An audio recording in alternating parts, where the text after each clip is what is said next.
More foreign students can pay for their education. That is true because economies are prospering, but they can go and get jobs in other countries as well.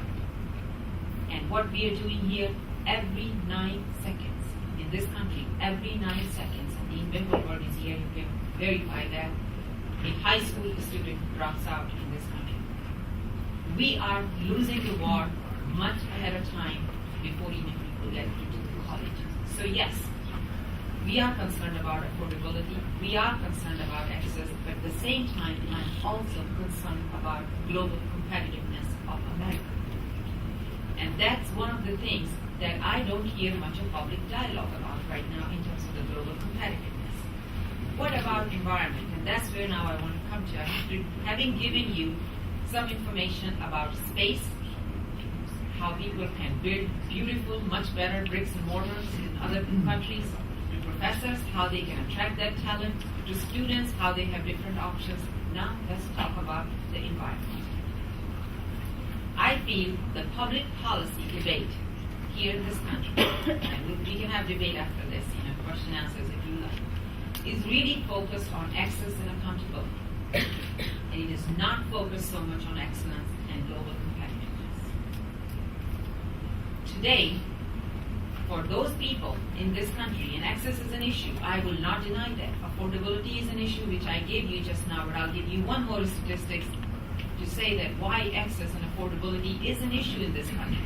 If you take a look at the lower quartile of family income people in this country, right now the average tuition is 80% of their income. 80% of their income. It used to be 63%, now it's 80%. That's a huge burden. Even for upper quartile, that number is 19%. For upper level, upper quartile family income is a huge percentage of their income is still that goes to for college education. So access is an issue, I will not deny that. But all I'm saying is that's only one side of the coin. The second side of the coin really is global competitiveness, because today America ranks 12th among industrialized countries in terms of its attainment of college earned or degree earned population. It used to be ranked 9th, now it is 12th, in a few years it's going to be 16th. We have issue in terms of math and science graduates. American math and science production and engineering production has not increased in many, many years, at least in 25 years. In the same 25 years, India has doubled and China has doubled their production of mathematicians and engineers. That is an issue of concern. As a chancellor, I see that issue all the time. People will come from the periphery of Houston metropolitan area and say, we would like for University of Houston to offer a course in this part of the area. Okay, what would you like us to come and offer? Just offer whatever easy things you can offer. Offer psychology, offer education. I say, great. Offer business. I say, I would love to offer all of those courses. What about science and engineering though? Don't you think we ought to also create pathways so that people can do science and engineering and the people can get interested so that they can teach science and engineering then to students? Generally, we are not thinking about those kinds of things, but we should. Why this is happening in America? Because public paradigm is shifted. There was time in America, just like you could see probably, and I can give you examples from Greece, Hong Kong, Brazil. A lot of countries have gone in the same direction. It used to be, we used to believe, the paradigm was that any graduate is a benefit to the society. It's common good. If it's a common good, it's okay for society to take common cost, which means society invests because society benefits. Today's paradigm is it's a private good.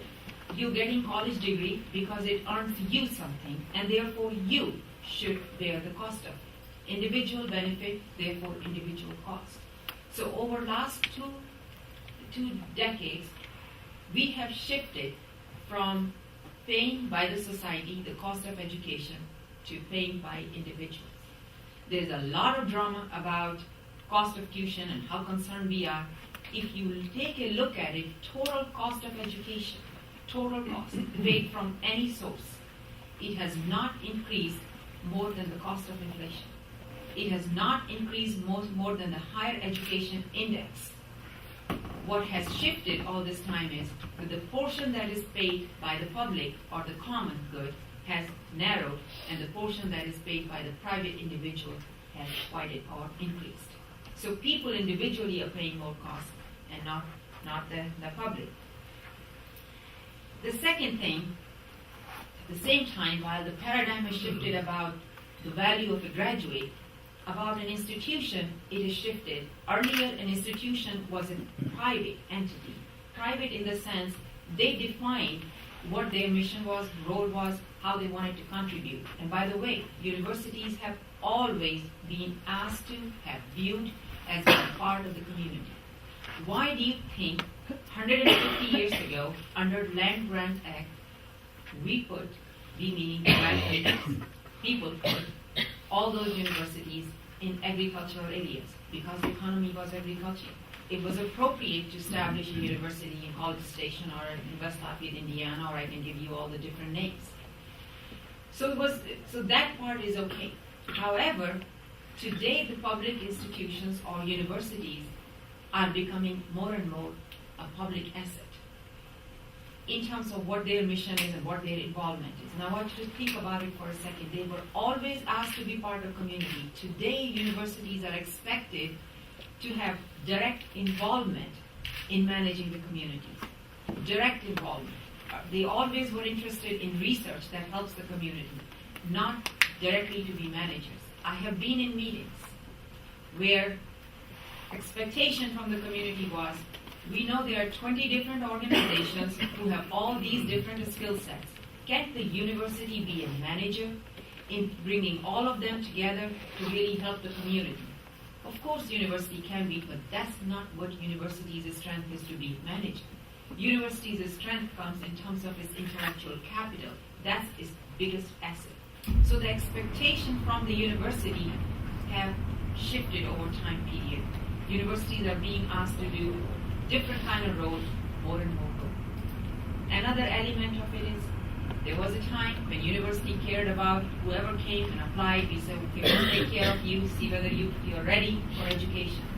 Today, universities, of course, have gone to high schools because it becomes our job to make sure you have pathways, you have dreams and aspirations.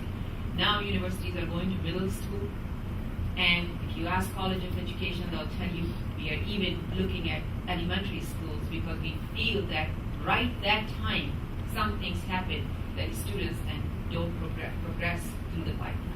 So universities now are looking their role all the way from elementary schools. Nothing wrong with it, nothing bad with it. It's just a shift in the role and in all of this. Final point I want to make about this also is the business environment.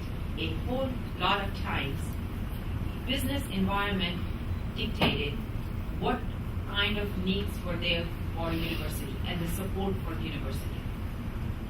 You remember the time when Microsoft CEO called the political leaders and said, I need more talented workers here, and therefore I'm requesting you to liberalize visas.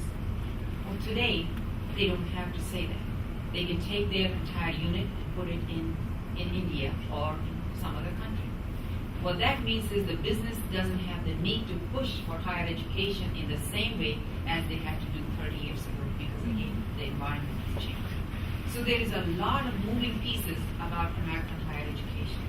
But the value of higher education has increased, but the role of American higher education is going in a different direction, and the two need to be brought in sync. So, let's come back now for a second about our own place here in Houston. I gave you some statistics that talked about how the need for higher education, college degree is so critical in Houston because we are below national average on many, many of those scales. University of Houston is the university of the city of Houston. I have enormous respect for Rice. If there are any graduates here, I'll bow to you because I have enormous respect for that institution. The size of Rice is 5,000 students total. We graduate from the system, University of Houston system, 11,000 students